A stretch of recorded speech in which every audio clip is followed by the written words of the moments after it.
Bikin barbeque spicy chicken wings super gampang, aku potong dulu bagi 2 gini pakai pisau Idealef, dia tajam banget ya dan gak terkelupas walaupun kita asah. Warnanya juga cakep banget gold.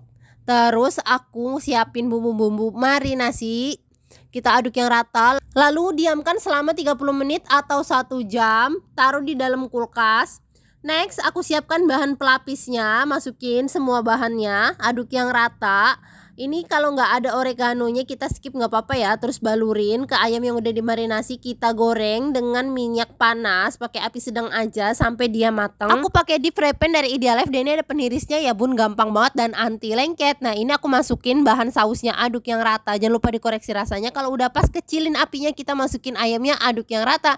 Jadi deh barbeque spicy chicken wingsnya ini enak banget dan juga gampang bikinnya, siap disajiin deh pakai nasi hangat ataupun mau digadoin kayak begini juga.